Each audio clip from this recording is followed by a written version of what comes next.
She thought she knew the man she married. She thought 10 years of love meant something.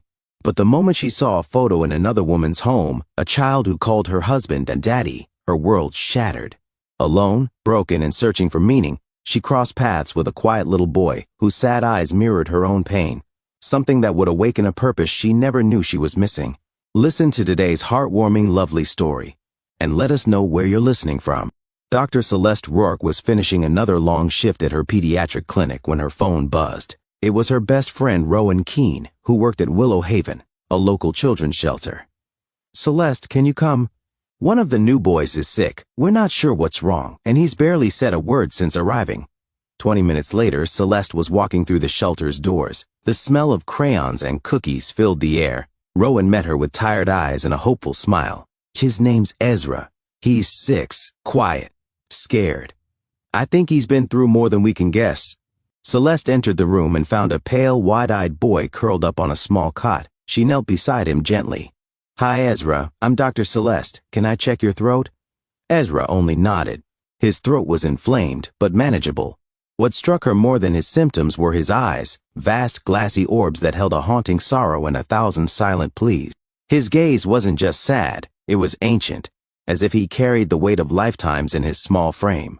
There was something deeply unsettling yet magnetic about this child that reached into her soul and refused to let go, igniting an ache in her chest she hadn't felt in years. In that moment, she wasn't just a doctor. She was a witness to a quiet kind of suffering that demanded more than medicine. Unable to get Ezra out of her head, Celeste returns home to an empty, silent apartment.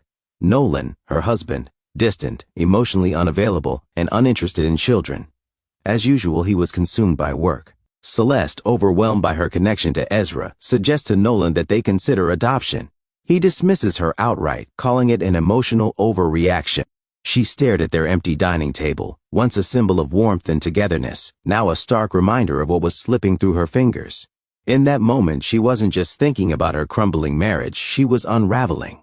Her mind drifted to Ezra, the boy with ancient eyes, whose sadness mirrored her own. How could someone so small carry such quiet devastation? And why, of all people, had he left such a mark on her heart? Determined to follow her heart, Celeste arranged with Rowan to bring Ezra to her home for a day. The boy was quiet but observant, and they shared a gentle, peaceful time together. When Nolan came home and saw the boy's belongings, he became cold and defensive. He refused to engage and later told Celeste he didn't want Ezra or any child in their home again. Crushed by Nolan's rejection of Ezra, Celeste continued her work as a pediatrician. A week later, Celeste was called to a private residence, an estate too extravagant to be warm. A little girl named Ariel was reportedly ill, but when Celeste entered the room, she saw a photo on the girl's bedside table that froze her blood. It was Nolan, holding the girl in his arms with an ease that suggested this wasn't the first time. He wasn't just smiling. He looked completely at peace, utterly content, like a man whose heart belonged to the world in that photograph. The shock pulsed through her body, freezing her in place as she stared at the photo, her brain scrambling to justify what she was seeing. But there was no room for excuses. It was him. It was Nolan, laughing, loving, belonging, in a life that didn't include her. "That's my daddy," Ariel said innocently. Her mother, Celine Aldridge, swept into the room. Her expensive perfume trailed behind her as she greeted Celeste with a polite smile. "But my fiancé's not here. He travels often." Ma Celeste left in a daze, rage boiling beneath the surface. She followed her instincts. That night, she waited outside the Aldridge estate. She watched as Nolan arrived. Ariel ran out to meet him. "Daddy, I missed you." Then Celine walked out and kissed him. Celeste sped home, heart hammering, hands trembling. She stormed into their apartment, grabbed a suitcase, and began throwing Nolan's clothes into it. When he walked in, she exploded. "Oh, and I know everything. The lies, the child, the other woman." Nolan tried to explain. She didn't let him. "Zach, get out. We're done." As the door slammed behind him, Celeste stood frozen for a moment, the echo of his departure lingering in the air like a ghost. Her world, once built on shared dreams and promises, had splintered into pieces too jagged to gather. Everything she thought she knew, everything she believed about her marriage, had just unraveled before her eyes. A week later, she packed her own bags and disappeared into a village 2 hours from the city. She rented a small cottage nestled at the edge of a pine forest.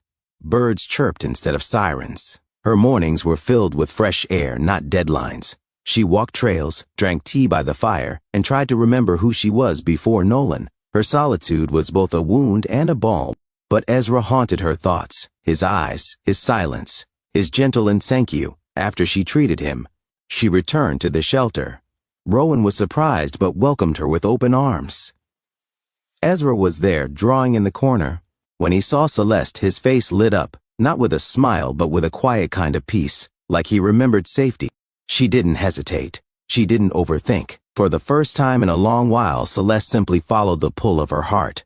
That very afternoon, with hands still trembling and eyes brimming with quiet hope, she sat down at her kitchen table and filled out the first round of paperwork to begin Ezra's adoption. The decision felt terrifying, yet deeply right, like stepping off a cliff and discovering you could fly. In the weeks that followed, Celeste visited Ezra every single day without fail. Their bond, once fragile and wordless, began to take form in the soft rituals they shared. They read picture books by the window while the late autumn sun poured across the pages. He nestled close beside her as she traced words aloud, and sometimes, just sometimes, he would ask her to read a line again because he liked how it sounded in her voice. And slowly, miraculously, the shadows in Ezra's face began to fade. The haunted, guarded look in his eyes softened. He started to speak in more than a whisper. He asked questions. What astounded her most wasn't just the joy returning to his voice. It was how complete he made her feel.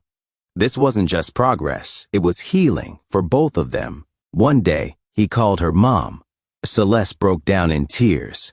The day Ezra officially moved in was cloaked in gray skies and steady rain. Inside the cottage, it felt like sunshine. Celeste flipped pancakes in the kitchen while Ezra set the table with careful precision. They danced around in their socks, laughing until they collapsed on the couch, breathless and giddy. That night, he curled against her shoulder as she read aloud from his favorite storybook. The quiet of the house had changed. It was no longer a silence that echoed with emptiness. It was warm, alive, and full of promise. The home that once felt like a retreat from pain now rang with the soft scribble of crayons, the patter of small feet across wooden floors, and spontaneous bursts of laughter that filled every room. Months slipped by like pages turning in a cherished book. Nolan tried to reach her once, a half-hearted call she let ring into silence. Life in the village became a rhythm she welcomed with open arms. Ezra thrived. He made friends at school, came home with messy art projects, and recited funny stories from his day. Celeste reopened a modest pediatric clinic in the heart of the village, offering her skills to families who needed care and compassion. The community embraced her, but more importantly, she embraced herself. She still walked the forest trails, but now a small hand gripped hers tightly. They talked about dreams, bugs, favorite colors, and sometimes about fears that still surfaced in quiet moments. Celeste no longer ached for what she lost. She no longer lived in the shadow of betrayal. She had found something deeper, something unshakable. In Ezra's laughter, in their shared dinners, in the way he called out, "Mom," from across the yard, Celeste had discovered her truest self. She had built a new life from the ashes. Not the one she once imagined, but one she chose, day by day, with courage, with love, and with the kind of grace only heartbreak can teach. What do you think of today's fateful story? What would you do if betrayal shattered your world? Would you have the courage to begin again? Share your thoughts in the comments. We'd love to hear from you. And thank you for listening to Storyline Narratives.